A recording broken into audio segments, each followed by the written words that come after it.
Hello everyone. आज 30 दिसंबर के news today के इस अंक में आप सभी एस्पिरेंट्स का स्वागत है। और सबसे पहले हम लोग आज के महत्वपूर्ण सुर्खियों को देखते हैं। आज जो 5 न्यूज़ आर्टिकल को इसमें शामिल किया गया है, इसमें जो पहला न्यूज़ आर्टिकल होगा वो जल संसाधन से संबंधित भूजल संसाधन के संदर्भ में एक रिपोर्ट आई है कि क्या स्थिति है उसके दोहन का देश में।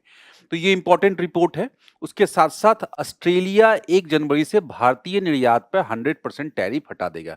निर्यात और व्यापार क्षेत्र से भारत और ऑस्ट्रेलिया के मध्य जो द्विपक्षीय आर्थिक संबंध हैं निर्यात को लेकर, ये जो समझौता हुआ है कि 3 वर्ष है पूरे हुए हैं एक्चुअली। उसके बाद रक्षा मंत्रालय ने 79,000 करोड़ के हथियारों की खरीद को मंजूरी दी है। तो जाहिर सी बात है ये देश के लिए और आर्थिक और सैन्य क्षेत्र की दृष्टिकोण से काफी इंपॉर्टेंट है। तो इसके बारे में ये बातचीत क्या-क्या महत्वपूर्ण पहलू है इस रक्षा खरीद जो मसौदा यहाँ पे दिया गया, मंजूरी दी गई है, उसके बारे में ये न्यूज़ आर्टिकल बात करता है। यहाँ पे एक महत्वपूर्ण घटना है, ये भी जो है हमारे सैन्य क्षेत्र से संबंधित, रक्षा क्षेत्र से संबंधित और इसे ऐतिहासिक और सांस्कृतिक क्षेत्र से भी जोड़कर देखा जा सकता है कि आईएनएस वी कौंडिन्य ने ओमान की यात्रा शुरू की। ये परंपरागत तरीके से बनाया हुआ एक शिप है, एक जहाज है, जिसे कि ओमान तक की यात्रा की है अभी। तो उसके बारे में ये बात करता है कि क्यों इंपॉर्टेंट है, कौन सी पद्धतियां इसमें यूज किया गया, जिसके आधार पर बनाया गया है, कैसे ये हमारे इतिहास और संस्कृति से जुड़ता है ये। उसके बाद अंत में अर्थव्यवस्था, बैंकिंग प्रणाली से संबंधित, एनबीएफसी से संबंधित, एनबीएफसी के लिए स्केल आधारित विनियमन की समीक्षा शुरू की गई है। बेसिकली आरबीआई के द्वारा ये समीक्षा शुरू की गई है, जो कि एनबीएफसी की भूमिका और बैंकिंग प्रणाली में जो उसका दखल है, उसके बारे में ये आर्टिकल बताता है और उससे जुड़ी हुई महत्वपूर्ण आयाम को भी ये डिस्कस किया जाएगा यहाँ पे। तो आइए इसके साथ साथ ही हम लोग संक्षिप्त सुर्खियां भी देखेंगे, कुछ ऐसे महत्वपूर्ण, जैसे कि ये रक्षा क्षेत्र से ही संबंधित है। पिनाका हथियार प्रणाली, राष्ट्रीय प्रौद्योगिकी तत्परता मूल्यांकन फ्रेमवर्क, एनटीआरएएफ, फ्रीक्वेंसी कॉम्ब, जीवा कार्यक्रम और ऐसे ही अंत में सुर्खियों में रहे एक व्यक्तित्व श्रीमंत शंकर देव के बारे में हम लोग जानने का प्रयास करेंगे। तो चलिए हम लोग आज पहले आर्टिकल से कि डायनेमिक भूजल संसाधन मूल्यांकन के निष्कर्ष। तो सबसे पहले तो मैं बता दूं कि ये जो आर्टिकल है जल संसाधन से संबंधित और देश के जल संसाधन से संबंधित, और जल संसाधन में क्या, भूजल संसाधन से संबंधित। और जहां तक बात है जल संसाधन की, तो हमारे पूरी पृथ्वी पे हम लोग ने सबसे पहले ही भूगोल की क्लास में हम लोग यही पढ़ते हैं, आधारभूत जानकारी के तौर पर मैं बता रहा हूं इस टॉपिक से संबंधित, कि पूरे पृथ्वी पे जो जल है वो क्या है, खारा पानी है। उसका मैक्सिमम हिस्सा, एक बड़ा हिस्सा 97 पॉइंट समथिंग परसेंट। और जो पीने लायक जो पानी बचता है, मीठा जल जिसे कि हम पी सकते हैं, यूज कर सकते हैं, जो कि खारा जल नहीं, समुद्र में वाला जल नहीं है, वो मात्र 2.7% बचता है। और इसमें से भूजल जो है लगभग 30% है। तो आप समझ सकते हो तो भूजल की भूमिका कितनी महत्वपूर्ण है। तो इस तरह से हम लोग समझ सकते हैं कि जो यूज करने लायक, पीने लायक जो जल है हमारे पास, दो रूपों में, एक सतही जल और दूसरा भूजल। सतही जल मतलब जो नदी, झील, तालाब वगैरह में उपलब्ध है, और उसी में जो मैंने बताया एक छोटा जो स्वरूप है भूजल, जिसके बारे में ये रिपोर्ट बात कर रही है। तो भूजल जो है वो जो ग्राउंड वाटर मतलब सतह से नीचे मतलब क्या, वर्षा की का जल जब धरातल पे आता है तो रिस रिस कर उसका कुछ हिस्सा नीचे जाकर जो जल तल होता है, जो जल स्तर होता है, उसमें जमा हो जाता है और वो स्टोर के लिए, वो यूज के लिए वहां पे स्टोर रहता है। तो उसे हम लोग पंपिंग के माध्यम से यूज कर सकते हैं जैसे। लेकिन इससे जुड़ा हुआ एक महत्वपूर्ण आयाम ये है कि ये एक विकल्प के तौर पे काम करता है सतही जल के। और क्या, खास करके नगरीकरण, औद्योगिकरण और कृषि क्षेत्र के लिए ये काफी महत्वपूर्ण है, भूजल का दोहन करना। और आपने देखा होगा अपने आसपास कहीं भी भवन निर्माण हो रहा है, कहीं पे खेती की जा रही है, तो सब जगह एक जो है ग्राउंड वाटर खींचने के लिए पंप लगा हुआ है। तो इस संदर्भ में हम लोग समझ सकते हैं कि हमारे लिए आज भूजल की महत्ता काफी महत्वपूर्ण है।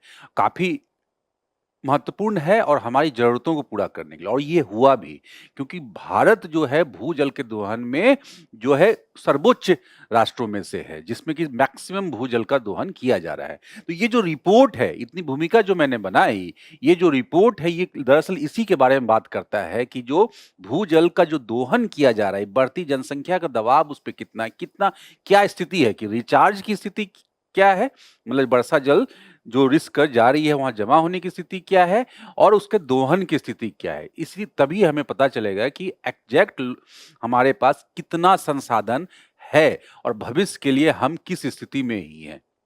वैसे हम लोग अत्यधिक दोहन की स्थिति स्टेज पे हैं, और अत्यधिक दोहन के कारण में भूजल का एक बड़ा स्तर जो है विभिन्न सरकारी और गैर सरकारी रिपोर्टों में ये कहा भी जा चुका है कि अत्यधिक दोहन के कारण भारत का अधिकतर भूजल जो है ना दबाव में है, और उसको संदूषण मतलब कंटेमिनेटेड का भी दुष्प्रभाव है, कंटेमिनेशन भी हो चुका है वो।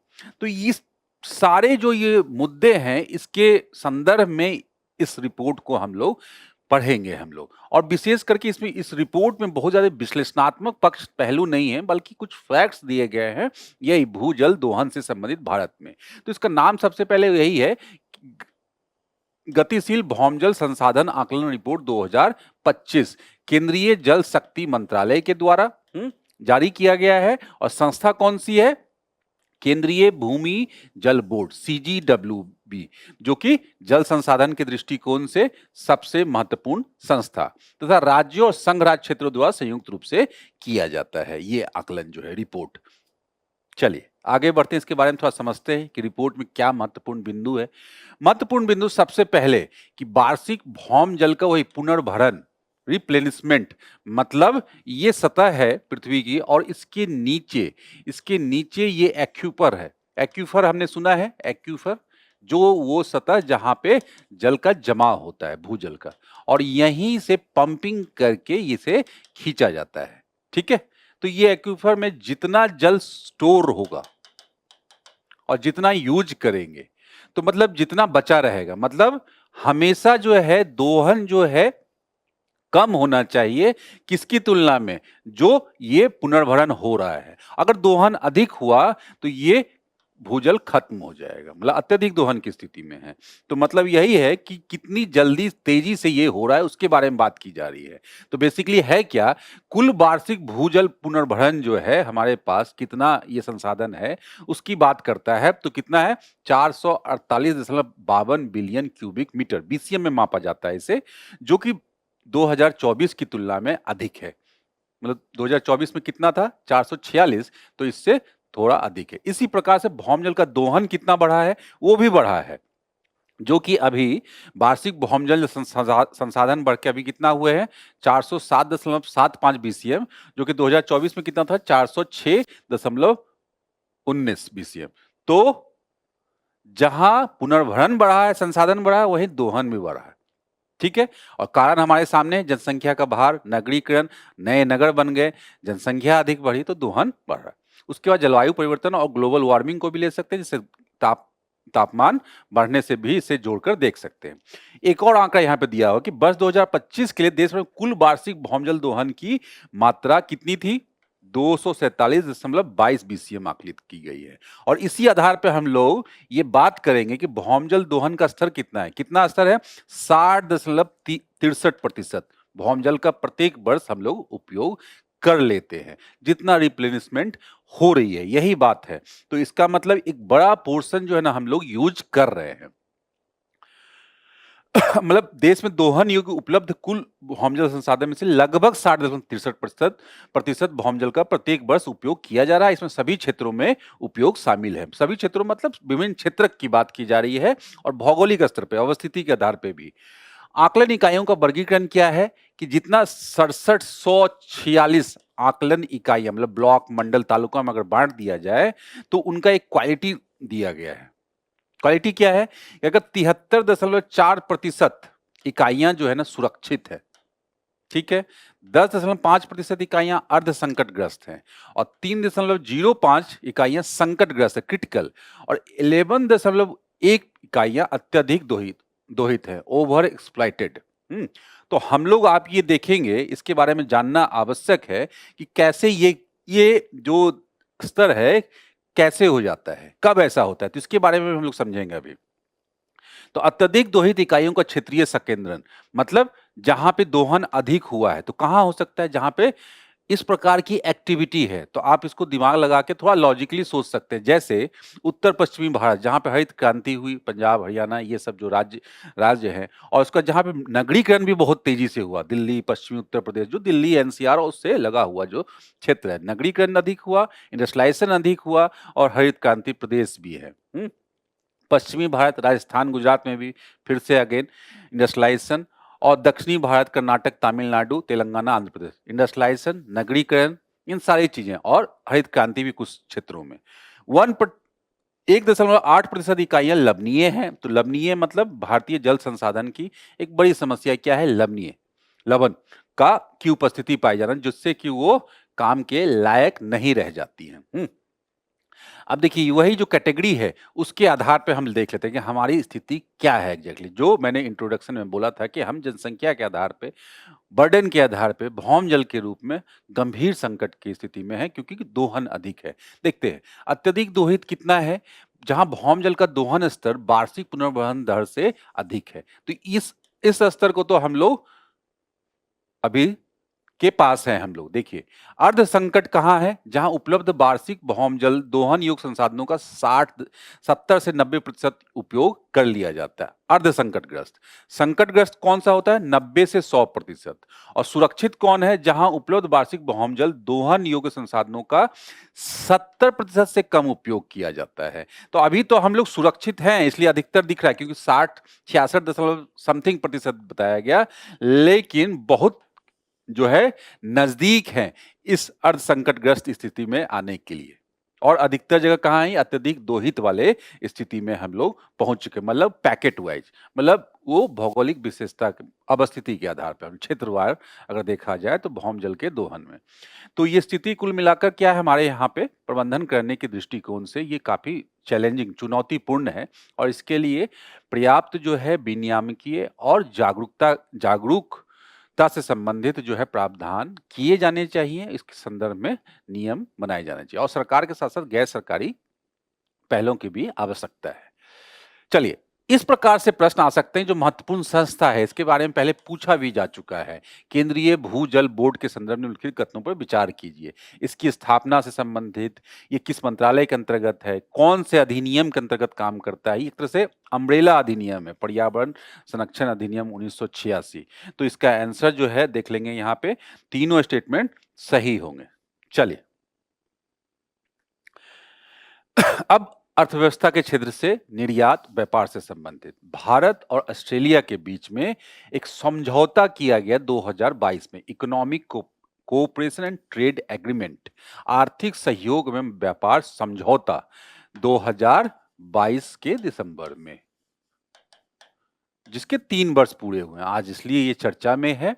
और हाँ, इसके साथ साथ एक इसमें उपलब्धि जुड़ गई है। क्या उपलब्धि जुड़ गई है कि जनवरी 2026 से, मतलब 1 जनवरी 2026 से ऑस्ट्रेलिया भारत के द्वारा जो निर्यात किए जाने वाले जो प्रोडक्ट हैं, उस पर पूरी तरह से टैरिफ मुक्त कर देगा।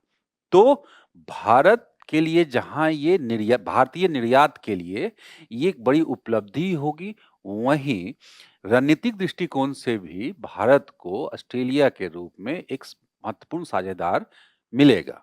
और जहां वर्तमान विश्व में अभी टैरिफ वॉर जैसी स्थिति है, और अमेरिका और चीन के बीच में तो है, साथ साथ अमेरिका के द्वारा विभिन्न राष्ट्रों, भारत जैसे राष्ट्रों के साथ जो टैरिफ की नीति, कठोर नीति अपनाई गई है, उस संदर्भ को देखते हुए भारत और प्रशांत क्षेत्र, मतलब हिंद और प्रशांत क्षेत्र में अवस्थित ये जो महत्वपूर्ण राष्ट्र है, विकसित राष्ट्र ऑस्ट्रेलिया के साथ ऐसा समझौता, महत्वपूर्ण समझौता, और उसके द्वारा उठाया गया ऐसा कदम जो कि भारत के निर्यात को फैसिलिटेट करता है, सपोर्ट करता है, तो काफी महत्वपूर्ण है विभिन्न आयामों से, मतलब रणनीतिक दृष्टिकोण से, आर्थिक दृष्टिकोण से, निर्यात और व्यापार को बढ़ावा देने के दृष्टिकोण से, और एक महत्वपूर्ण रणनीतिक साझेदार के विकास के दृष्टिकोण से। तो यही ये न्यूज है बेसिकली। और भारत ऑस्ट्रेलिया आर्थिक सहयोग एवं व्यापार समझौता, मतलब ऐतिहासिक 2022 में किया गया था और 5 वर्षों में इसको क्या करना है? द्विपक्षीय व्यापार को दोगुना करना है। तो ये इसका लक्ष्य है। तो इसलिए भविष्य को देखकर ये काफ़ी महत्वपूर्ण माना जा रहा है भारत के लिए भी, ऑस्ट्रेलिया के लिए भी, क्योंकि दोनों सिर्फ भारत का निर्यात ही बढ़ाना इसका लक्ष्य नहीं है, बल्कि दोनों के व्यापार को बढ़ाना महत्वपूर्ण लक्ष्य है। तो सबसे बड़ी बात है, रणनीतिक साझेदारी का सबसे पहला कदम यही होता है कि आर्थिक साझेदारी। तो आर्थिक साझेदारी को मजबूत करने के दृष्टिकोण से तो महत्वपूर्ण है ही भविष्य में आने के लिए रणनीतिक साझेदार के रूप में। और क्या है कि ये जो जैसा मैंने बताया कि ये जो पिछले 1 दशक में ऑस्ट्रेलिया एक ऐसा पहला राष्ट्र है, जो विकसित राष्ट्र है, जिसके साथ भारत का ये पहला व्यापार समझौता किया गया है 1 दशक में। अब इसके बारे में थोड़ा समझ लेते हैं, क्या है कि वस्तुओं के व्यापार में क्या 100% शुल्क मुक्त ड्यूटी फ्री प्रवेश की अनुमति दे दी गई है। कौन-कौन से प्रोडक्ट होते हैं? टेक्सटाइल होगा, चमड़ा होगा, आभूषण होगा, जो भारत का प्रमुख निर्यात में से आता है। सेवाओं का व्यापार में पेशेवर लोगों की आवाजाही, इसमें भी भारतीय विद्यार्थियों के लिए प्रावधान है। अध्ययन के उपरांत जो है ना, उनका वर्क वीजा को बढ़ाने का प्रावधान, जिससे कि क्या वहाँ रुक पाए और वो अपना अर्निंग कर पाए। 2 से 4 वर्ष कर दी गई है। और वर्क एंड हॉलिडे वीजा के लिए भी भारतीय हेतु एक निश्चित कोटा दिया गया, मतलब जो हॉलिडे पे जाते हैं उनका एक्सटेंड करके वर्क कर सकते हैं वहां पे। तो ये सब जो है सकारात्मक कदम है, सकारात्मक पहलू है देखा जा रहा। रक्षोपाय, सेफगार्ड प्रावधान, विनियामक मामलों में भी सहयोग है। कैसे? जैसे रूल्स ऑफ ऑरिजिन सुना होगा कि डब्ल्यूटीओ की जो व्यवस्था है उसके अंतर्गत अंतर्राष्ट्रीय निर्यात में कोई एक राष्ट्र दूसरे राष्ट्र को जब भी कोई चीज एक्सपोर्ट करेगा तो उसका जो प्रोडक्ट है उस पे लेबल होना चाहिए सारी चीजें, कि यहां से ये बना, ये प्रोडक्ट है, मतलब सारी चीजें, मतलब एक डॉक्यूमेंट है एक तरह से, जो उस विशेष प्रोडक्ट के साथ वो उपलब्ध होना चाहिए, जिसे कि क्या कस्टम अधिकारियों के द्वारा जिसे चेक किया जाता है, जिससे ये पता चल सके कि किस देश से आया है, कहाँ बनाया गया है, किस पद्धति का यूज किया गया, मतलब एक्सेट्रा आदि आदि, इस तरह से चीजें। तो इससे रूल्स ऑफ ऑरिजिन बोला जाता है और इससे जो है ना उसका उल्लंघन जो है अंतर्राष्ट्रीय व्यापार के लिए मतलब नहीं किया जा सकता है इसमें। तो इससे ये पता है, सिर्फ यही नहीं चलता है कहाँ बनाया गया है, बल्कि ये क्या-क्या चीजें हैं, कहाँ से आ रही हैं चीजें, और इसका फिजिकल भी जो है इसमें जांच की जाती है, जो कोस्ट गार्ड और जो जो वहाँ पे इमिग्रेशन के जो अधिकारी होते हैं। तो बेसिकली रूल्स ऑफ ऑरिजिन यही है। तो उसके संबंध में जो प्रावधान है वो सख्त बनाया गया है, ताकि किसी तीसरे देश की वस्तुओं को इस समझौता का दुरुपयोग करने से रोका जा सके। जैसे कि औषधियों को त्वरित मंजूरी देने का प्रावधान किया गया है, इससे भारतीय दवा कंपनियों को लाभ होगा। मतलब जो थर्ड पार्टी रीरूटिंग है, जो भारतीय सामान के लिए वहां पे निर्यात के लिए जो है ना हानिकारक हो सकते हैं, उनके लिए फायदा होगा। उसी तरह से क्या एक टैक्सेशन से संबंधित हमने सुना डबल टैक्सेशन, क्योंकि 2 जगह ले लिया गया टैक्सेशन। इससे क्या होगा, व्यापार हतोत्साहित होगा अधिक कर, जैसे कि भारतीय आईटी कंपनियों द्वारा विदेशों में अर्जित आय पर दोहरा कराधान समाप्त कर दिया गया है। तो इससे क्या होगा, जो भारतीय आईटी कंपनियां यहाँ देश से बाहर काम कर रही हैं, वो ऑस्ट्रेलिया के जमीन पे काम करने के लिए, या ऑस्ट्रेलियाई कंपनी, उससे लाभ मिल सकता है और उनको उसको बढ़ावा मिल सकता है इस प्रकार की कंपनियों को। भारत ऑस्ट्रेलिया आर्थिक संबंध क्या है इस तरह से, ये काफी महत्वपूर्ण है, जिसकी बात हम लोग कर रहे हैं कि कैसे महत्वपूर्ण आर्थिक साझेदार के रूप में आगे बढ़ रहा है। जैसे हमने बताया कि इसका लक्ष्य ये है कि दुगुना कर देना है आर्थिक व्यापार को दोनों देशों के बीच में, इस तरह के संबंध है। तो हम लोग यहाँ पे देख लेते हैं कि भारत जो है ऑस्ट्रेलिया का 8वां सबसे बड़ा आर्थिक साझेदार है, और वहीं ऑस्ट्रेलिया जो है भारत का 14वां सबसे बड़ा व्यापारिक साझेदार है। उसी तरह से द्विपक्षीय व्यापार में क्या है कि वित्त वर्ष 2025 में भारत ऑस्ट्रेलिया के बीच कुल 24.1 अरब अमेरिकी डॉलर का व्यापार हुआ, जो कि काफी बड़ा अमाउंट है। और भारत में प्रमुख निर्यात, जिसे बढ़ाना है, तो आप समझ लीजिए किस दिशा में जा रहा है। भारत में प्रमुख निर्यात क्या है? पेट्रोलियम उत्पाद, इंजीनियरिंग वस्तुएं, दवाइयां, फार्मास्यूटिकल, जो भारत के प्रमुख निर्यात किए जाने वाले वस्तु हैं। आप ऐसे भी देखोगे, मेन जो एक्सपोर्टेड गुड्स होंगे इंडिया से एक्सपोर्ट किया मतलब पूरी दुनिया में, उसमें से यही महत्वपूर्ण है। इसमें से आप एक खाद्यान्न वस्तुएं आप ले लो, इसमें खाद्यान्न को छोड़ के यहाँ पे बाकी सारी चीजें हैं जो हम विदेश में भेजते हैं।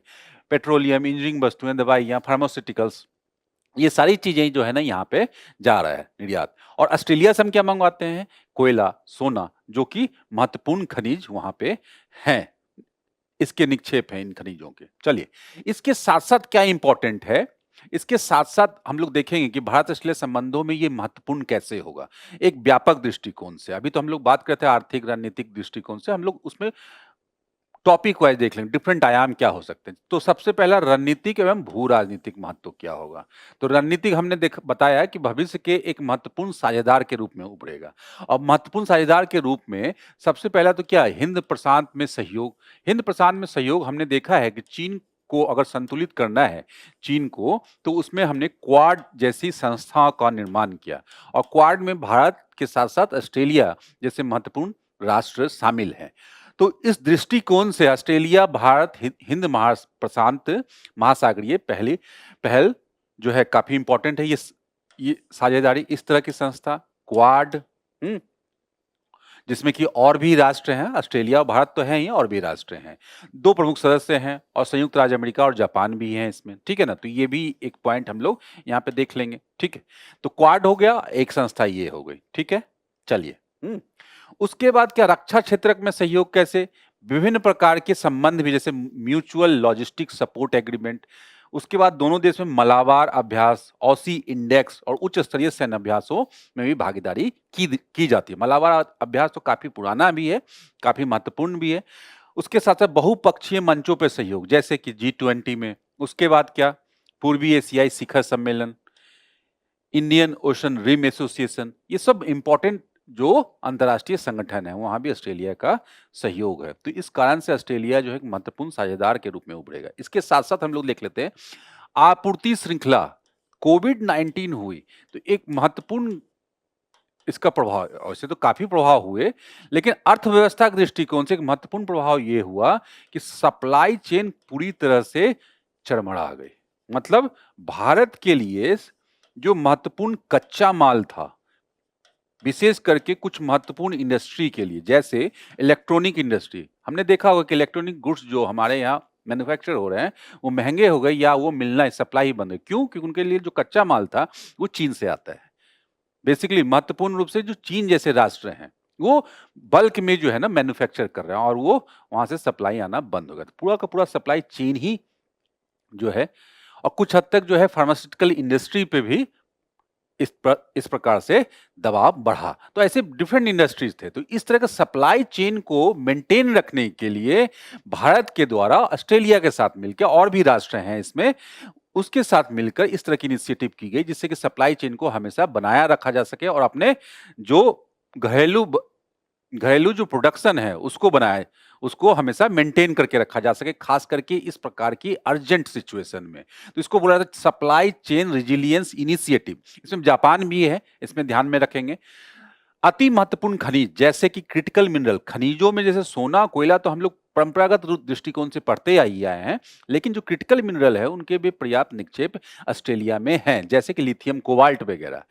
दक्षिण अमेरिका के बाद, दक्षिण अमेरिकी जो राष्ट्र हैं, चिली वगैरह, बोलीविया वगैरह, उसके बाद ऑस्ट्रेलिया भी एक महत्वपूर्ण उसके निक्षेप रखता है। तो इसमें भी सहयोग, और जो कि भारत जिसे प्राप्त करने के लिए काफी इच्छुक है। क्यों? क्योंकि भारत को अगर अपनी ईवी इंडस्ट्री, मतलब आने वाले रिन्यूअल, पूरे रिन्यूअल इंडस्ट्री को अगर चलाए रखना है, तो उसके लिए इन जो क्रिटिकल मिनरल है उसकी आवश्यकता है। हमने क्रिटिकल मिनरल मिशन भी चलाया हुआ है। तो इस दृष्टिकोण से भी ऑस्ट्रेलिया की भूमिका महत्वपूर्ण हो सकती है।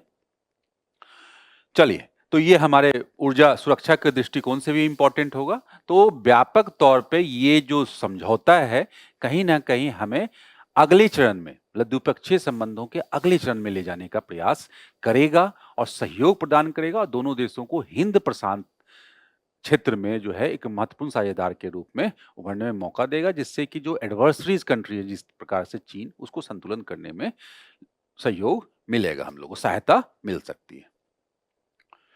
प्रैक्टिस क्वेश्चन इस प्रकार से आ सकते हैं जैसे कि भारत ऑस्ट्रेलिया आर्थिक सहयोग और व्यापार समझौता के संदर्भ में डायरेक्ट पूछ लिया जाए। अगर आपने करंट में नहीं पढ़ा है तो ये टफ हो सकता है, लेकिन अगर पढ़ा है तो 10 सेकंड में ये बन जाएंगे कि 2022 में किया गया यह एक दशक से अधिक समय में किसी विकसित देश के साथ भारत का पहला व्यापार समझौता।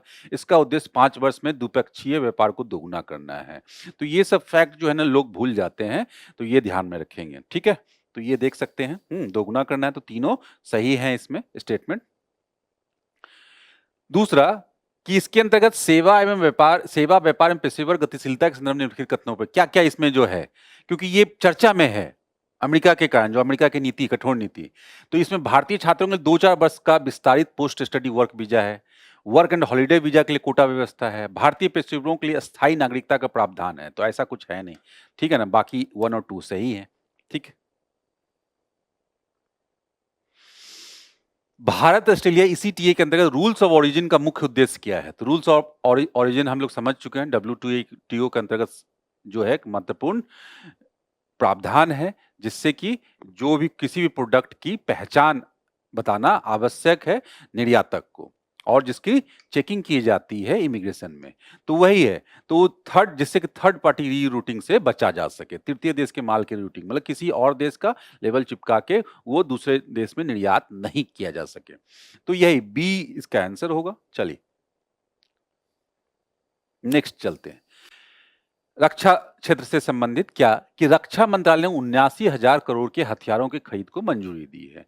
एक बहुत बड़ा डेवलपमेंट। हमने सुना है कि रक्षा क्षेत्र में कोविड के बाद से ही, मतलब जो नई वर्तमान सरकार है लगातार इस मुद्दे पे बातचीत कर रही है कि रक्षा क्षेत्र में भारत को आत्मनिर्भर बनाने की जरूरत है, और भारत को आत्मनिर्भर बनाने के साथ साथ जो रक्षा जरूरतें हैं उसकी जो अंतर्राष्ट्रीय और जो सीमा के आसपास जो मुद्दे हैं, जो चुनौतियां हैं, उसको देखते हुए कि भारत को रक्षा खरीद में तेजी लानी होगी और उसे हर दृष्टिकोण से आत्मनिर्भर बनाना होगा और ताकतवर बनाना होगा। तो ये सरकार के द्वारा लगातार इसका प्रयास किए जा रहे हैं जिससे कि देश में भी जो उत्पादन को बढ़ाया जा सके, रक्षा के उत्पादन को, मैन्युफैक्चरिंग को, जिससे कि आत्मनिर्भरता प्राप्त हो सके, और जहां जरूरतें अभी वर्तमान में जरूरत है तो उस खरीद प्रोसेस को भी जो है ना पारदर्शी बनाया जा सके, तीव्र बनाया जा सके, फास्ट बनाया, जिससे कि सेना को जो हथियार, एम्युनिशन या अन्य चीजें जो आवश्यकताएं हैं वो उन्हें प्राप्त हो सके। तो इसी क्रम में ये महत्वपूर्ण डेवलपमेंट है जिसमें डिफरेंट टाइप के जो आइटम्स हैं उनके बारे में बात की गई है जो सेना को मुहैया करवाया जाएगा, कि यही 79,000 करोड़ रक्षा मंत्रालय के द्वारा ये बात की गई, हथियारों की खरीद की मंजूरी दी गई है। और ये जो मंजूरी देने वाली संस्था कौन है? रक्षा अधिग्रहण परिषद, डिफेंस एक्विजिशन काउंसिल, और सैन्य उपकरणों की खरीद को अनुमोदन प्रदान किया है। इससे रक्षा उत्पादनों के स्वदेशी निर्माण को बढ़ावा मिलेगा और सेना की युद्धक क्षमता में वृद्धि होगी। दोनों जो है मुख्य उद्देश्य हैं। तो इस दृष्टिकोण से हमारे लिए काफी इंपॉर्टेंट घटना है ये। तो अब क्या क्या है जो अनुमोदन दिया गया है? पहला, अस्त्र MK2 हवा से हवा में मार करने वाली मिसाइल। तो जो हम अपनी जो भू राजनीतिक स्थिति है और हमारे आसपास जो हमारे जो पड़ोस संबंध हैं, चीन, पाकिस्तान, जो इस तरह के संबंध हैं, इसको देखते हुए हमारे पास ऐसे युद्धक हथियार होने चाहिए, आवश्यक हैं, और ऐसे सैन्य क्षमता का विकास किया जाना आवश्यक है जिससे कि उन्हें लॉन्ग टर्म में और शॉर्ट टर्म में, आमने सामने की लड़ाई में और दूर की लड़ाई में उन्हें मुंह तोड़ जवाब दिया जा सके। और इस दृष्टिकोण से जो है ना मिसाइल टेक्नोलॉजी और एडवांस मिसाइल टेक्नोलॉजी का होना आवश्यक है। तो इसीलिए क्या है MK2 का मतलब क्या? MK1 और MK2। तो MK2 मतलब क्या? Advance missile technology. सिंपल भाषा में आप इसे ये समझें। और हवा से हवा में मार करने वाली मिसाइल यह भारतीय वायुसेना की सटीक हमला की क्षमता प्रदान करता है। तो इसके बारे में बात की गई है। इसको बोला भी जाता है कि बेसिकली क्या है, इसका विकास जो है DRDO के द्वारा किया गया है घरेलू स्तर पे, और एक स्वदेशी beyond visual range air to air missile है। बियॉन्ड विजुअल रेंज मतलब क्या? मतलब जब जो जो जो इनेमी जहाज है जिस पे दागा गया है ये, वो जब तक देखेगा तब तक उस पे हिट कर दिया जाएगा ये मिसाइल। और क्या है इसके बारे में? एक और चीजें हैं कि जो बियॉन्ड विजुअल रेंज, कि आपको लक्ष्य को, टारगेट को आपने एक बार लॉक कर दिया तो ये आपका जो हेड में है, आपके विमान में जो चीजें हैं इंफ्रारेड और जो गाइडेंस जो इक्विपमेंट है, वही गाइड करके उसे लक्ष्य को तक पहुंचाने के लिए काफी है, मतलब उसे उसके बाद देखने की आवश्यकता नहीं है। तो दागो और भूल जाओ का भी कंसेप्ट हमने सुना होगा, फायर एंड फॉरगेट का, तो वो भी काम करता है और इसकी मारक क्षमता क्या है, 100 किलोमीटर। तो इसलिए इसे सटीक इंफ्रारेड से जो गाइड होती है, तो इसलिए सटीकता के दृष्टिकोण से, दूरी के दृष्टिकोण से काफी इंपॉर्टेंट है। उसका लंबी दूरी का इसलिए कि निर्देशित रॉकेट गोला बारूद के दृष्टिकोण से भी ये MLRS system, multiple launch rocket system की खरीद की भी बात की गई है, जिसको के बाद जिसको हम लोग नाम क्या पॉपुलरली जानते हैं, पिनाका। इसके बारे में आगे शॉर्ट न्यूज में हम लोग देखेंगे पिनाका के बारे में, ये भी खरीदा जाएगा। उसका integrated drone detection and interdiction system MK2। अब देखो इसकी रक्षा के लिए आज के डेट में हम देख रहे हैं रूस और यूक्रेन के युद्ध में उसका ऑपरेशन सुदर्शन हुआ, तो हमने देखा ड्रोन टेक्नोलॉजी का उपयोग भारी मात्रा में किया गया, सभी राष्ट्रों के द्वारा किया जा रहा है। और इसलिए आवश्यक है कि ड्रोन से संबंधित जो कैपेबिलिटी है, क्षमताएं हैं, उसको बढ़ाया जा सके। तो इसलिए क्या है कि अगर इसकी महत्वपूर्ण परिसंपत्तियों की सुरक्षा के लिए ड्रोन को लक्षित करने की उन्नत क्षमता और रेंज के साथ ही खरीद की जाएगी, तो ये चीजें भी आवश्यक हैं। स्पाइस 1000 लंबी दूरी की मार्गदर्शन प्रणाली, जो कि इजराइल की राफेल टेक्नोलॉजी, राफेल उन्नत रक्षा प्रणाली द्वारा डिजाइन की गई प्रणाली है, और यह सीमा पर लंबी दूरी पर सटीक हवा से जमीन पर हमला। तो ये हम अपनी स्थिति को देखते हुए अंदाजा लगा सकते हैं ये कितना इंपॉर्टेंट है हमारे लिए। उसी तरह से हाई एल्टीट्यूड, लॉन्ग रेंज और रिमोटली पायलटेड एक एयरक्राफ्ट सिस्टम, ये भी चीजें जो है ना इंपॉर्टेंट है हमारे लिए, क्योंकि हिंद महासागर क्षेत्र में निरंतर जो निगरानी से संबंधित खुफिया जानकारी, निगरानी और विश्वसनीय समुद्री डोमेन जागरूकता सुनिश्चित करेगा। मतलब हमारी उपस्थिति के लिए आवश्यक है कि हम निगरानी भी करें पूरे हिंद महासागर क्षेत्र में, क्योंकि हिंद महासागर क्षेत्र में हमारी उपस्थिति जहां भू राजनीतिक दृष्टिकोण से इंपॉर्टेंट है, वहीं आर्थिक और व्यापारिक दृष्टिकोण से भी इंपॉर्टेंट है। तो इसलिए निगरानी के लिए विशेष तौर पर हमारी क्षमता इस प्रकार से होनी चाहिए। थल सेना के लिए स्वदेशी लॉइटरिंग म्यूनिशन मतलब ये भी निगरानी के लिए ऐसे ड्रोन होते हैं जो एक जगह हवा में स्थिर होकर ये काम कर सकते हैं कुछ समय तक, एक जगह हवा में स्थिर रहकर। तो लॉइटरिंग म्यूनिशन इसी को, और इसका जो पॉपुलर नाम है क्या है, कामकाजी ड्रोन, जो अभी विभिन्न प्रकार के रूस और यूक्रेन के युद्ध में किया गया, मतलब इजराइल के द्वारा भी किया गया विभिन्न जगहों पे। तो ये कामकाजी ड्रोन जो है ना आत्मघाती होता है बेसिकली, ये मतलब एक ही बार के लिए, मतलब इसने बम गिराया और खुद भी ये ब्लास्ट हो जाता है उसमें। तो बेसिकली यही है कामकाजी ड्रोन। तो इस सुसाइडल ड्रोन भी इसीलिए बोला जाता है इसको। तो इस प्रकार के ड्रोन टेक्नोलॉजी का भी हम लोग ये करेंगे, और पारंपरिक मानव रहित यान के विपरीत है और इन्हें सीधे लक्ष्यों पर हमला करने के लिए डिजाइन किया गया। तो प्रॉपर मतलब वो पूरा का पूरा ड्रोन ही एक तरह से बॉम्ब है, पेलोड है, वो अलग से नहीं है कि जाएगा, गिराएगा और आ जाएगा, नहीं। ये बाकायदा इस तरह से कामकाजी ड्रोन की वो टारगेट के पास जाएंगे, और टारगेट अगर मूव कर रहा है तो वो आराम से वहां पे रुक कर उसकी मूवमेंट को देखेंगे, और जब सुटेबल मूवमेंट होगा तब उस पे गिर के खत्म हो जाएंगे और उसे भी खत्म कर देंगे, जाहिर सी बात है। तो ये है इसका पूरा का पूरा प्रोसेस इस तरह से। तो ऐसे हम लोग समझ सकते हैं। चलिए, हाँ, हमने वो डिफेंस एक्विजिशन काउंसिल की बात की, तो काफी पुराना हमने बताया भी, हमारे रक्षा खरीद के दृष्टिकोण से काफी इंपॉर्टेंट है। 2001 में इसे स्थापित किया गया था। केंद्रीय रक्षा मंत्री इसके अध्यक्ष होते हैं, और उद्देश्य क्या है कि सामरिक रक्षा खरीद जो अधिकरण की योजना निर्माण होगी और निगरानी के लिए सर्वोच्च संस्था है, और भारत के रक्षा प्रतिष्ठानों के बीच जो डिफरेंट टाइप के ऑर्गेनाइजेशन है, वो उन्हें समन्वित तरीके से निर्णय लेने की सुनिश्चित करे। तो इससे क्या होगा, एक कोऑर्डिनेशन बॉडी के रूप में आप इसे देख सकते हो, जो कोऑर्डिनेट करेगा डिफरेंट, जो लोग अपनी जो भी जरूरतों को प्रदान करेंगे और क्या डिसीजन लिया जाना चाहिए। तो इससे क्या होगा, डिसीजन मेकिंग का टाइम जो है कम हो जाएगा। कार्य क्या है, दीर्घकालिक परिप्रेक्ष्य में योजना निर्माण करना, पूंजीगत खरीद को सैद्धांतिक मंजूरी देना, प्रमुख परियोजनाओं की प्रगति की निगरानी करना, खरीद प्रस्तावों के लिए आवश्यकता की स्वीकृति प्रदान करना। तो बेसिकली ये पूरा का पूरा जो खरीद प्रस्ताव है उसको तेज करने के लिए, पारदर्शी बनाने के लिए, और जो अत्याधुनिक जो है खरीद के दृष्टिकोण से देश को जो है ना अपडेट रखने के लिए। तो यही चीज है यहाँ पे। चलिए, जो अंत में जो स्टेटमेंट जो इसके बाद जो आर्टिकल है, वो आर्टिकल एक सैन्य क्षेत्र से और जो है हमारे जहाज, मतलब जो हमारे जो समुद्र क्षेत्र से समुद्र समुद्री जो जो हम लोग समुद्री जो डिप्लोमेसी है, उसके संदर्भ में हमने इसे जोड़कर तो देख ही सकते हैं, साथ-साथ इसे ऐतिहासिक और सांस्कृतिक दृष्टिकोण से भी जोड़कर देख सकते हैं। क्यों? क्योंकि ये समुद्री व्यापार और समुद्री जो है, जो सैन्य क्षमता है, उससे जोड़कर इसे देखा जा सकता है। क्यों? क्योंकि अभी चर्चा में ये है कि आईएनएस कौंडिन्य, ये एक जहाज है जो कि परंपरागत रूप से बनाया गया है इसे। आप देख सकते हैं लकड़ी का जहाज है और इसे जो बनाया भी गया, इसमें पाल लगे हुए हैं, इंजन नहीं है इसमें, है ना? जैसे 2000 साल पहले, 3000 साल पहले भारत में होता था। और भारत किसके लिए जाना जाता था? दक्षिण पूर्व एशिया, दक्षिण पूर्व एशिया और पश्चिम एशिया, और बाद में आप यूरोप भी समझ लो। यूरोप में व्यापार के साथ व्यापारिक संबंध, अगर हम लोग पश्चिम एशिया और दक्षिण पूर्व एशिया की बात करेंगे तो मध्यकाल और मध्यकाल से पहले सिंधु घाटी सभ्यता तक भी इसके प्रमाण खोजे गए हैं या बताए जाते रहे हैं व्यापार का। तो उसमें सबसे महत्वपूर्ण क्या है? जहाज निर्माण इंडस्ट्री हमारे यहाँ, और जहाज निर्माण टेक्निक जो है, तो जो कि काफी पुरानी है। तो ये कहीं ना कहीं ये आर्टिकल उसी की बात करता है, जिसमें कि आईएनएस कौंडिन्य इसका नाम रखा गया है। कौंडिन्य एक बहुत फेमस जो है हमारे जो समुद्र चालक थे, जहाज चलाने वाले व्यक्ति थे, जो कि इतिहास में उसका नाम है उनका विभिन्न रीजन से।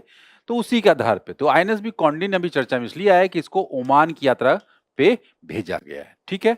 और उसके बाद क्या, भारतीय नौसेना का अग्रणी सिलाई पद्धति जो है, यही सिलाई पद्धति स्टिचिंग ही समझेंगे, इसका कोई अलग ये मतलब नहीं है, से निर्मित पाल युक्त जहाज है। और पारंपरिक टंकाई पद्धति, ये सब ध्यान में रख लेंगे कि टंकाई पद्धति किससे संबंधित है। ये यूपीएससी डायरेक्ट पूछ सकते हैं कि निम्नलिखित में से किससे टंकाई पद्धति संबंधित है, जो कि अभी हाल फिलहाल में चर्चा में थी। तो आप समझ सकते हैं जहाज निर्माण से संबंधित है, उपयोग करके बनाया गया। इसे ओमान के लिए अपनी पहली विदेशी यात्रा शुरू की है। यही है, ये मार्ग हम लोग देख सकते हैं, ये हमने लगाया है यहाँ पे। 1400 किलोमीटर की यात्रा करेगा ये आईएनएस और टंकाई पद्धति लगभग 5वीं शताब्दी ईसा पूर्व पुरानी है। और इस जहाज का नाम कौंडिन्य नामक प्रसिद्ध भारतीय नाविक के नाम पे रखा गया है। इन्हें भारत से दक्षिण पूर्व एशिया की समुद्री यात्राओं के लिए जाना जाता है। तो ये सारी जो यात्राएं, व्यापार संबंध जो थे मध्यकाल में, प्राचीन काल में, उनसे जोड़कर इसे देखा जाए, तो इसलिए इतिहास और सांस्कृतिक दृष्टिकोण से भी ये इंपॉर्टेंट है। और कौंडिन्य के बारे में और चीजें क्या है कि इसमें क्या है कि इसका मॉडल मुख्य रूप से क्या, अजंता की गुफाओं में जो गुफा संख्या 17 है उसमें चित्रित जहाजों पर आधारित है, क्योंकि ऐसे जहाज कोई मूल ब्लूप्रिंट जो है में नक्शे में जो है नहीं है। उसका 2023 में सांस्कृतिक मंत्रालय, भारतीय नौसेना और होडी इनोवेशंस के बीच एक त्रिपक्षीय समझौता के तहत बनाया गया। तो बेसिकली यही इससे संबंधित बनाने वाले हैं। होडी इनोवेशन जो है सांस्कृतिक मंत्रालय द्वारा वित्त पोषित है, तो ध्यान में रखेंगे ये भी संस्था। आधुनिक नौसैनिक जहाजों के विपरीत कौंडिन्य में कोई इंजन नहीं है और ये पूरी तरह से पाल के माध्यम से पवन की गति पर निर्भर करता है। और जहाज की प्रकृति का उद्देश्य क्या है, हालांकि इसका स्वामित्व और संचालन भारतीय नौसेना के पास है, लेकिन ये लड़ाकू जहाज नहीं है। मतलब सांस्कृतिक दृष्टिकोण से, मतलब सांस्कृतिक डिप्लोमेसी को आप लोग ध्यान में रख सकते हैं। भारत की सांस्कृतिक और धरोहर को जो है ना, उसका विस्तार करना, उसका बढ़ावा देना। हमने देखा है कि हमारे की जो ब्लू इकोनॉमी जो पॉलिसी है हमारा, उसमें भी ये चीजें शामिल है कि ऐतिहासिक काल में जिन भी राष्ट्रों से हमारे संबंध थे, व्यापारिक संबंध, सैन्य संबंध, उनसे उन संबंधों को प्रगाढ़ बनाना, जिससे कि उसका प्रयोग अभी किया जा सके। तो ये भी डिप्लोमेसी का एक पार्ट है। टंकाई पद्धति के बारे में समझ लेते हैं। तो पहले हमने देख ही लिया 5वीं शताब्दी का है। ये जहाज निर्माण बेसिकली क्या है, कोई कील वगैरह, लोहे की कील वगैरह यूज नहीं करता है, ये धातु कील का उपयोग नहीं किया जाता। लकड़ी के तख्तों को कीलों की बजाय नारियल की रस्सी से सिला जाता है। और दरारें भरने के लिए क्या है, सामग्री को जोड़ने के लिए नारियल के रेशे एवं प्राकृतिक राल, मतलब कोई चिपकाने वाली चीज, अब रेजिन गम समझ लो आप, उसी का यूज किया जाता है। और इस विधि से पहले जहाज को बाहरी हिस्सा पतवार सिला जाता है और आंतरिक ढांचा जो है बाद में जोड़ा जाता है। इससे जहाज को उच्च संरचनात्मक लचीलापन मिलता है, जिससे यह लहरों के दबाव में टूटती नहीं, मतलब मजबूती प्रदान करते। तो बेसिकली ये यूनिक पद्धति है जो यहाँ पे यूज किया जाता था उतने साल वर्षों पहले, और जिसका प्रयोग इस तरह से किया जाता था। अन्य चीजें जो है यहाँ पे जो कुछ प्रतीक लगे हुए, सांस्कृतिक प्रतीक, जैसे क्या, गंड भेरुंड, ये क्या है, 2 सिरों वाला एक विशाल गरुड़ है, जो कि कदम्ब राजवंश से जुड़ा है और शक्ति व सुरक्षा का प्रतीक है, ये लगा हुआ है। पाल पर क्या है, सूर्य की आकृतियां हैं जो जीवन शक्ति, दिव्यता, नौवहन और शुभ शुरुआत की प्रतिनिधित्व करती है। अग्रभाग में क्या है, पर सिंह यली लगा हुआ है, एक शेर जैसा काल्पनिक जीव जो जहाज की शक्ति और संरक्षण का प्रतीक है। हड़प्पा शैली के पत्थर का लंगर है, ये सिंधु घाटी सभ्यता से समुद्री व्यापार नेटवर्क और प्राचीन लंगर तकनीक को सम्मान प्रकट करता है। तो हमने देखा है कि ये सारी चीजें जो हम लोग सांस्कृतिक दृष्टिकोण से, जो धरोहर से जुड़ी हुई चीजें थे, उससे जोड़ते हुए इसे प्रस्तुत करने का प्रयास किया है। तो चलिए हम लोग नेक्स्ट जो आर्टिकल है, नेक्स्ट आर्टिकल आरबीआई की एक नीति जो कि बैंकिंग प्रणाली और विशेषकर एनबीएफसी से संबंधित। हमने देखा है कि देश का जो ऋण ढांचा है, मतलब ऋण लेने देने की जो व्यवस्था है, उसमें क्या है, जो मध्यस्थ हैं, वित्तीय मध्यस्थ, उनकी भूमिका महत्वपूर्ण है। और इसमें कौन है, बैंक, और बैंक की भूमिका काफी महत्वपूर्ण है।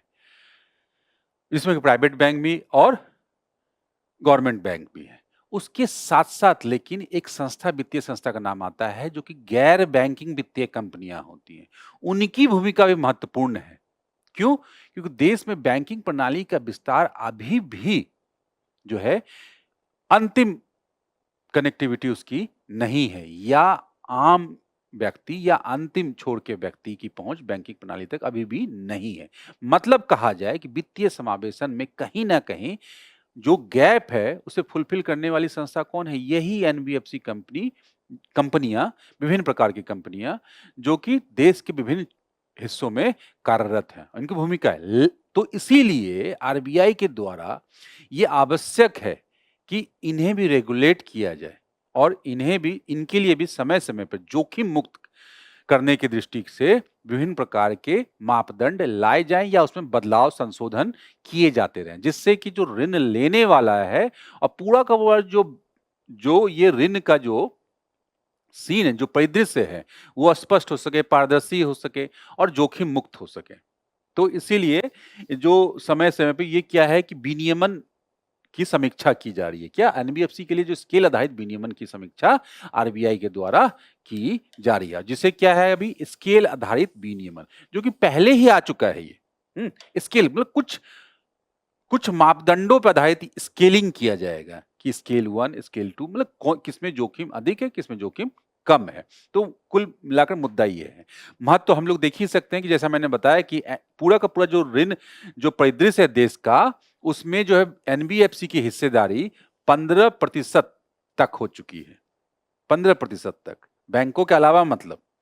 तो ये भूमिका काफी बड़ी भूमिका है। तो इसलिए इंपॉर्टेंट है कि इन्हें जो है ना रेगुलेट किया जाए और इनसे जुड़े हुए जो जोखिम के जो आंकड़े हैं, जोखिम के जो आयाम हैं, उन पे भी काम की नजर रखी जाए।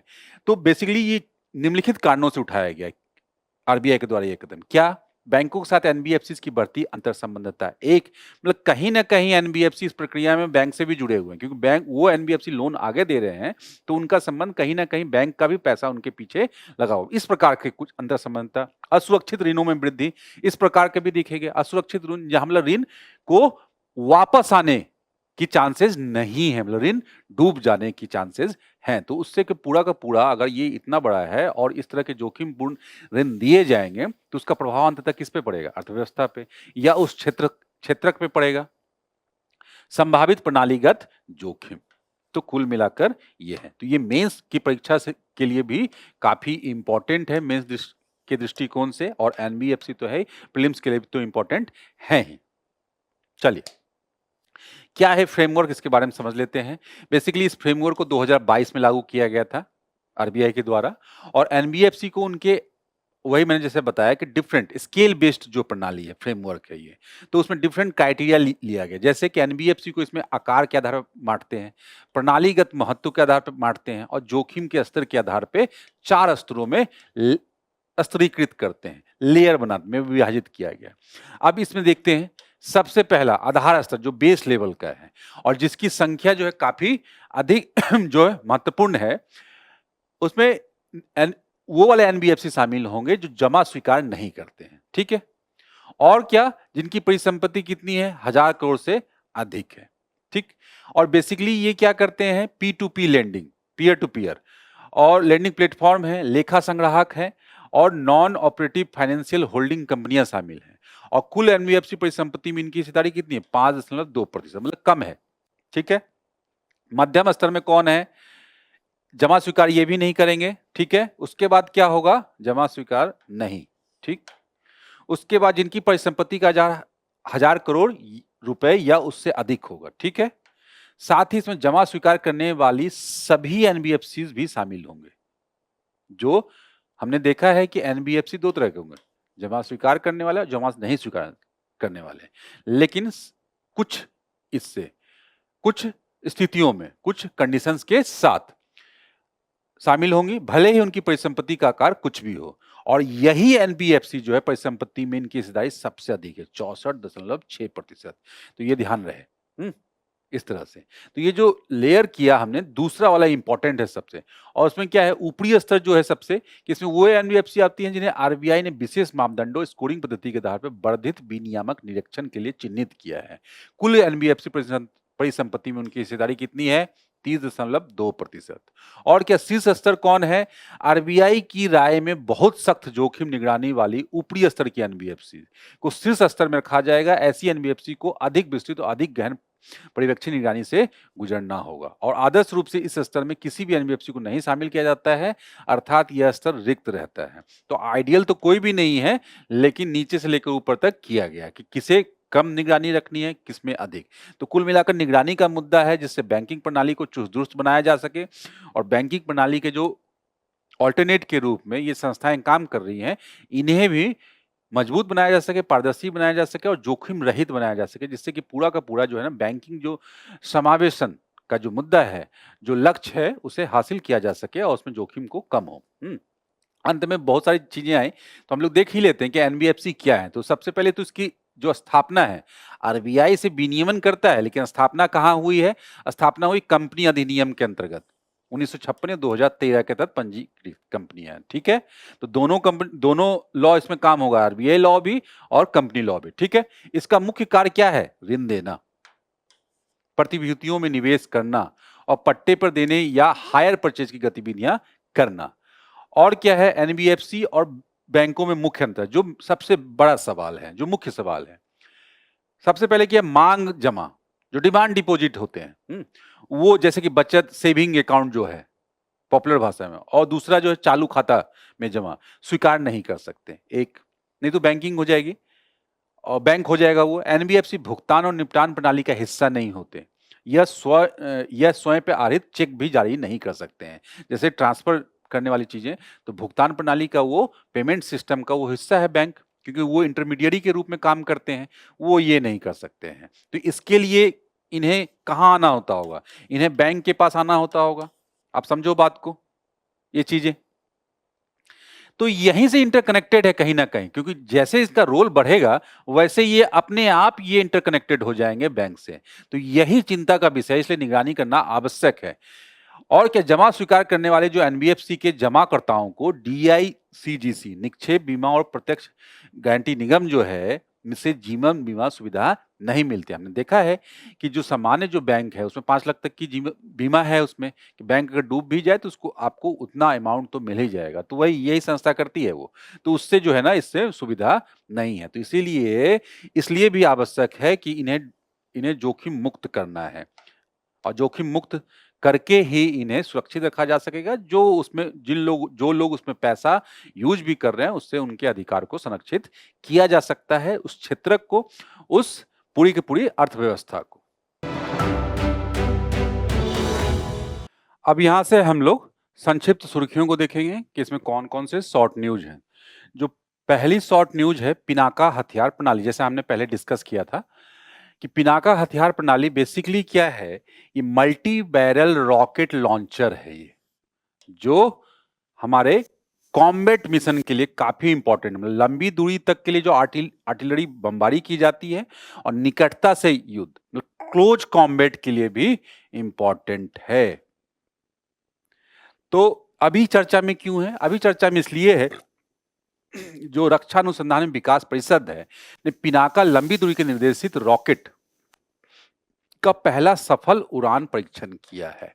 तो ये ध्यान रखें, पिनाका जो है हमारी सैन्य सुरक्षा के दृष्टिकोण से काफी इंपॉर्टेंट है और यह रॉकेट का परीक्षण 120 किलोमीटर तो सीमा सुरक्षा से इसको जोड़कर देखा जा सकता है।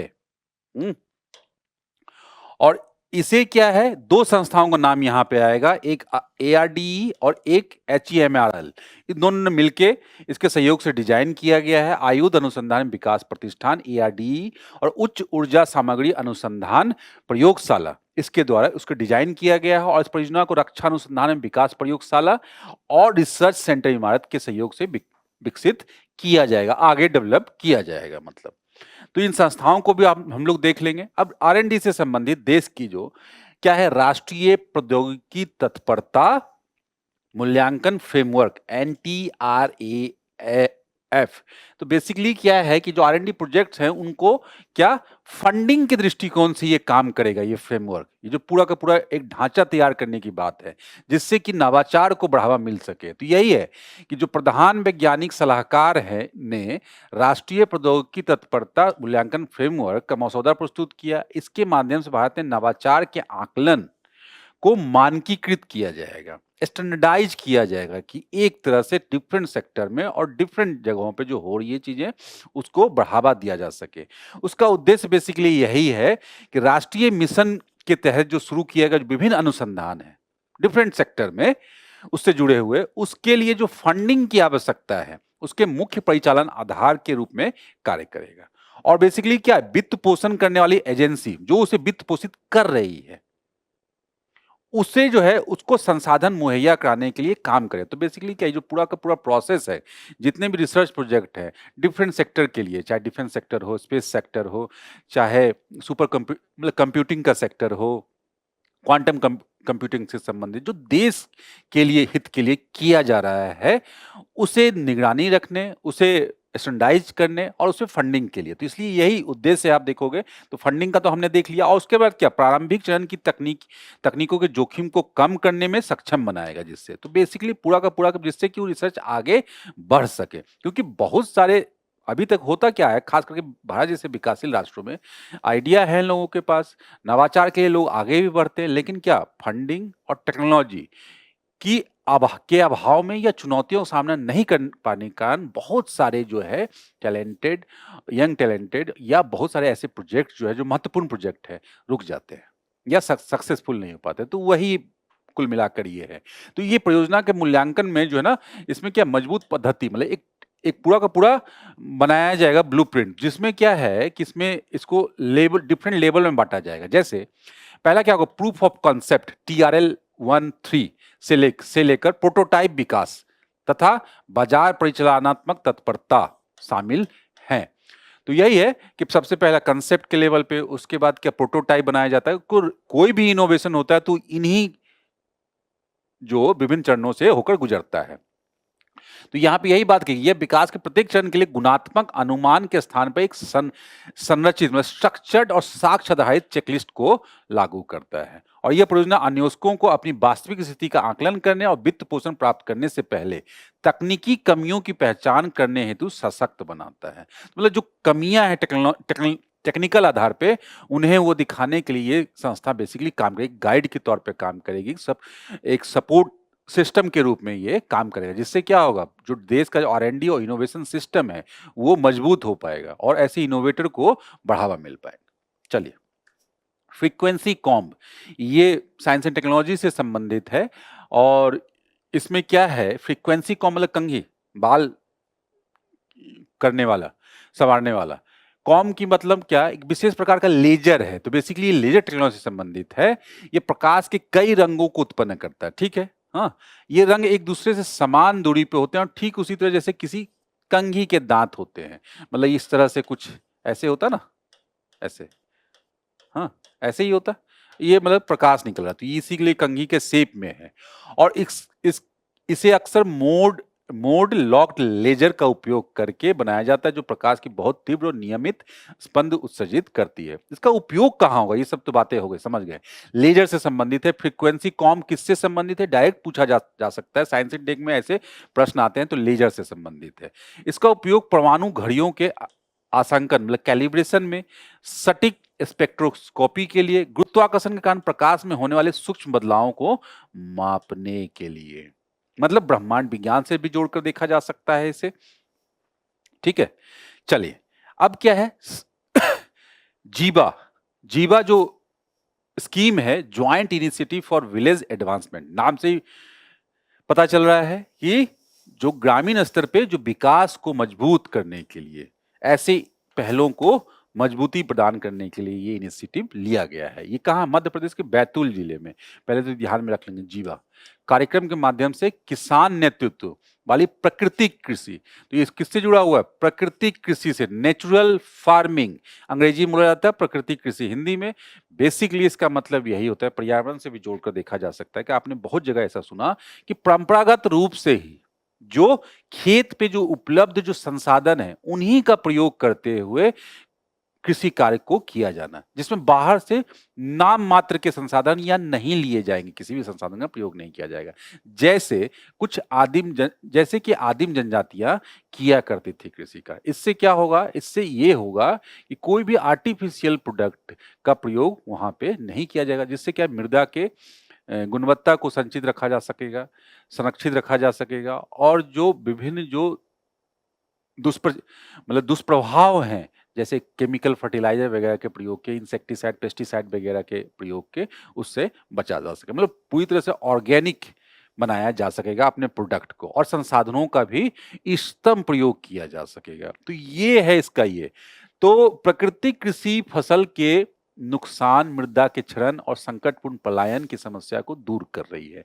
तो बेसिकली जीवा यही कर रहा है कि ऐसे किसान नेतृत्व वाली जो प्राकृतिक कृषि है, जो कि ग्रामीण स्तर पे फसलों के नुकसान को कम कर रही है, मृदा के क्षरण को कम कर रही है, और संकटपूर्ण जो पलायन हो रहा था, माइग्रेशन, क्योंकि खेती खत्म हो रही थी और मृदा बंजर हो जा रही थी, इस तरह से उन सब की समस्या को दूर कर रहा है ये डिस्ट्रेस माइग्रेंट जिसको बोला जाता है। शुरुआत कैसे हुई? कि शुरुआत हुई, ये नाबार्ड के द्वारा शुरू की गई है, जो कि ग्रामीण स्तर पे किसानों को संबंध करने के लिए, कृषि क्षेत्र को बढ़ावा देने के लिए एक महत्वपूर्ण संस्था है। 2022 में आरंभ किया गया था, और नाबार्ड ने अपने मौजूदा वाटर सेट और बाड़ी कार्यक्रम, ये भी महत्वपूर्ण इंपॉर्टेंट कार्यक्रम है, के तहत शुरू किया था। उद्देश्य क्या है? कृषि पारिस्थितिकी के सिद्धांतों का उपयोग करके दीर्घकालिक संधारणीयता सुनिश्चित करना। मतलब क्या? संधारणीयता मतलब संधारणीय पहल के रूप में, महत्वपूर्ण संधारणीय पहल के रूप में है, जो मृदा संरक्षण, जल संरक्षण, संसाधनों के संरक्षण को ध्यान में रखता है, और पर्यावरण संरक्षण। पहले से मौजूद सामाजिक प्राकृतिक पूंजी को रूपांतरित करना था, किसान समुदाय को प्राकृतिक कृषि की ओर प्रोत्साहित करना। चलिए, अब औद्योगिक क्षेत्र से क्या, उद्योग क्षेत्र से क्या संबंधित है? ये है औद्योगिक उत्पादन सूचकांक। ये इंडेक्स है जो कि पूरे अर्थव्यवस्था में जो महत्वपूर्ण उद्योग है, आधारभूत उद्योग है, उनके प्रदर्शन के आधार पर ये सूचकांक जारी किया जाता है, मतलब प्रत्येक वर्ष। और ये क्या है? जारी किया जाता है, और जो कि अर्थव्यवस्था के एक महत्वपूर्ण इंडिकेटर के रूप में इसे जाना जाता है, कि मतलब कितनी डिमांड है, कितनी खपत है, इस तरह से हम पता लगा सकते हैं। तो अभी ये आई है, अभी ये इसलिए ये चर्चा में है। इंडेक्स क्या है? कि भारत के औद्योगिक उत्पादन की वृद्धि दर नवंबर 2025 में 25 महीने के उच्चतम स्तर 6.7% पर पहुंच गई है, और इस वृद्धि दर का औद्योगिक उत्पादन सूचकांक द्वारा मापन किया जाता है। यही वृद्धि दर कि अर्थव्यवस्था में कितनी चीजें जो है ना खपत हो रही हैं, स्टील, पावर, ये सब चीजें। अब कैसे है कि प्रकाशनकर्ता कौन है? सबसे पहले देख लेंगे, मोस्पाई, सांख्यिकी और कार्यक्रम कार्यान्वयन मंत्रालय। इसके तहत प्रति माह जारी किया जाएगा। ठीक है, प्रति माह, प्रति वर्ष, प्रति वर्ष मैंने अगर बोला हो तो शायद आप करेक्ट कर लेंगे, प्रति माह। ठीक है। उद्देश्य क्या है? ये एक संकेतक है, ये हमने बताया, इंडिकेटर है, जो कि अर्थव्यवस्था में औद्योगिक उत्पादों के उत्पादन की मात्रा में होने वाले अल्पकालिक परिवर्तन को मापता है। ठीक है, इससे हम लोग पता लगा पाएंगे कि अर्थव्यवस्था किस दर से किस स्थिति में चल रही है। और आधार वर्ष क्या होगा? इसके लिए आधार वर्ष की आवश्यकता होगी 2011-12। तो ये सब फैक्चुअल इंफॉर्मेशन काफी इंपॉर्टेंट है। और शामिल क्षेत्र कौन से हैं ये तो पूछा भी जा चुका है यूपीएससी में, प्रीवियस क्वेश्चंस में आप लोग को मिल सकता है। 3 व्यापक क्षेत्रकों को शामिल किया जाता है मुख्य रूप से, जो कि इंडिकेटर के रूप में माप सकती है पूरी अर्थव्यवस्था को। जैसे विनिर्माण 77.6% भारांश से दिया गया, खनन को 14.4% और विद्युत को 8%। तो क्या इससे हम लोग अंदाजा नहीं लगा सकते हैं कि अर्थव्यवस्था क्या स्थिति है? जी हाँ, लगाया जा सकता है। और डिफरेंट, इसके अंतर्गत डिफरेंट सेक्टर हम लोग ले सकते हैं, विनिर्माण के अंतर्गत, खनन के अंतर्गत डिफरेंट, विद्युत के अंतर्गत, इस तरह से ऐसे। चलिए, महा महाक्राई MEOS AI, ये पहले भी हमने डिस्कस किया हुआ है। इसका फुल फॉर्म होता है Maharashtra crime OS AI। Basically AI पे आधारित जो ये AI पे आधारित एक जो ऑपरेटिंग सिस्टम है, जो कि क्राइम इन्वेस्टिगेशन को पूरा का पूरा जो है ना रिवॉल्यूशनाइज कर देगा, जो कि महाराष्ट्र सरकार के द्वारा ये कदम उठाया गया है। तो बेसिकली यही है इसका। महाराष्ट्र पुलिस इसे यूज कर रही है, महाराष्ट्र पुलिस को जांच में सहायता प्रदान करता है।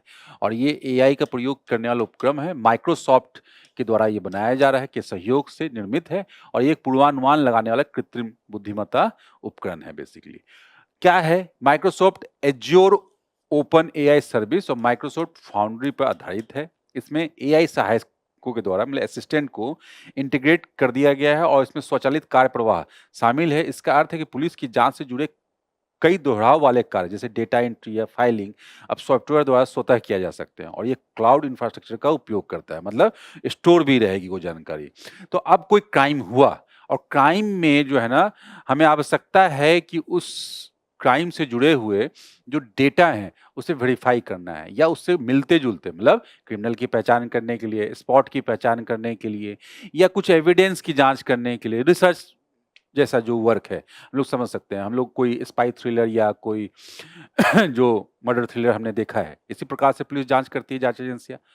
तो ये सब जो कार्य है जो मैनुअली किया जाता था और फाइल का यूज किया जाता था, कागजी फाइलों का, इसमें समय भी अधिक लगता था, संसाधन भी अधिक लगते थे, जांच प्रक्रिया धीरे होती थी, उसके आधार पे AI करेगा और ये जो प्लेटफॉर्म करेगा। तो इसमें एकीकृत AI राग जो रिट्रीवल, ऑगमेंटेड जनरेशन और ओपन सोर्स इंटेलिजेंस के माध्यम से भारत के आपराधिक कानूनों तक सीधी पहुंच उपलब्ध है। ये जांचकर्ताओं को अलग अलग मामलों के बीच संबंध जोड़ने, मतलब एक मामला जो है महाराष्ट्र के एक दूसरे जिले में या देश के अन्य जिले में, इन सब को अगर AI है तो इससे मिलता जुलता, जैसे हम लोग चैट GPT पे लिखते हैं तो ऐसा कुछ कर सकता है कि उससे रेफरेंस ले सकते हैं, तेजी हो सकती है, कंक्लूजन निकालना आसान हो जाएगा। और क्या डिजिटल साक्ष्यों का विश्लेषण करने, खतरों के खिलाफ तेजी से व प्रभावी ढंग से प्रतिक्रिया करने में मदद मिलेगी। और ये उपकरण वास्तविक समय में संदिग्धों की प्रोफाइलिंग करने में भी सक्षम है। तो अगर एक बार प्रोफाइलिंग हो गई संदिग्धों की तो वो उस सिस्टम में रहेगा, बाद के लिए भी काम आ सकता है। तो ये कुल मिलाकर क्या पूरा का पूरा जो क्राइम इन्वेस्टिगेशन सिस्टम है उसको और मजबूत बनाएगा, पारदर्शी बनाएगा और तेज बनाएगा। चलिए, alternate wetting and drawing system, AWD बोला जाता है। ऑल्टरनेट डेट वेटिंग मतलब भिगाना और ड्राइंग मतलब सुखाना। तो बेसिकली है क्या, ये धान की खेती से संबंधित है। क्या है, धान की खेती से। क्यों धान की खेती से संबंधित है? क्योंकि धान की खेती मीथेन CH4 के उत्सर्जन का महत्वपूर्ण क्या है, एक केंद्र स्रोत है। क्यों? क्योंकि मीथेन उत्सर्जन कहां से होता है? जो जैविक सामग्री के सड़ने गलने से। और जैविक सामग्री मतलब पत्ता हो सकता है, कृषि अपशिष्ट हो सकते हैं, मानव और पशुओं का मल हो सकता है, मल मूत्र वगैरह जो भी है, ह्यूमन बॉडी, पशुओं के बॉडी, ये सब के सड़ने गलने से जो है CH4 या किसी प्रकार के दलदली क्षेत्रों में। और हम जानते हैं कि धान उगाने के लिए क्या है, पहले क्या पूरे के पूरे खेत को जो है ना फ्लडिंग किया जाता है, बाढ़ जैसे, मतलब पूरा पानी से लबालब भरा जाता है और पानी भरा रहता है एक लंबे समय तक। मतलब एक दलदली स्थिति में जो है धान के छोटे पौधे को बोया जाता है और वो वहां से पनपता है समय समय। तो उस कारण से क्या है, वहां जो सड़ने गलने की प्रक्रिया है, उस कारण से CH4 बड़ी मात्रा में उत्पन्न हो रहा है। तो CH4 उत्सर्जन महत्वपूर्ण ग्रीन हाउस गैसों में से है और भारत जो है इन ग्रीन हाउस गैसों में CH4 के उत्सर्जन में महत्वपूर्ण स्थान रखता है, यह ध्यान रखा जाए।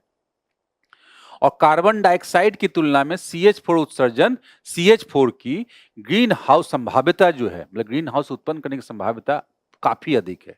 तो हम लोग पहले से कार्बन डाइऑक्साइड उत्सर्जन करता तो है ही महत्वपूर्ण रूप से, ये हमने देखा है।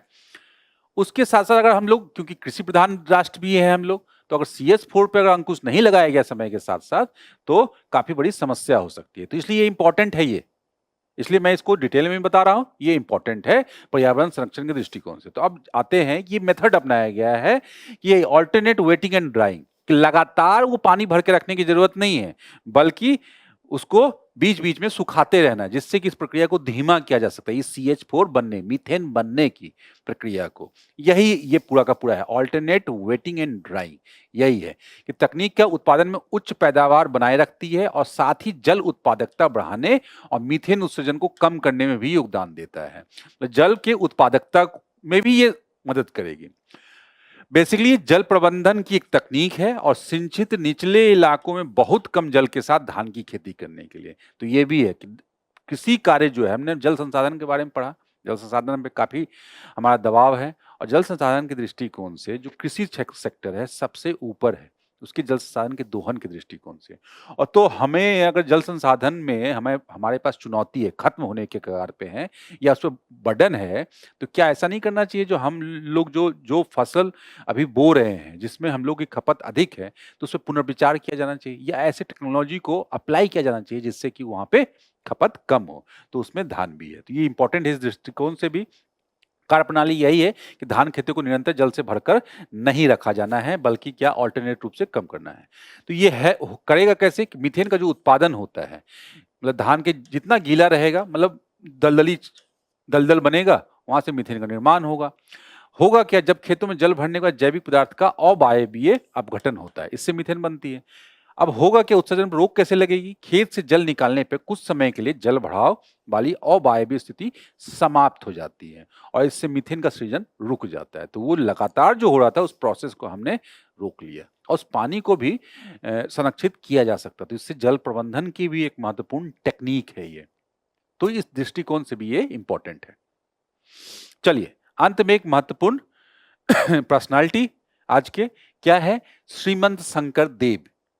ये इनका जो जन्म है श्रीमंत शंकर देव का, ये जो स्थान है असम में नगांव में, असम में नगांव जिले में स्थित है, अल्लूपुखुरु में हुआ था। तो बेसिकली केंद्रीय गृह एवं सहकारिता मंत्री ने पुनर्विकास परियोजना का उद्घाटन किया है, बटाद्रवा थान पुनर्विकास, जो कि इनसे संबंधित है। और वो थान जो है महापुरुष श्रीमंत शंकर देव जी की जन्मस्थली ही है। ठीक है, बटाद्रवा थान पुनर्विकास।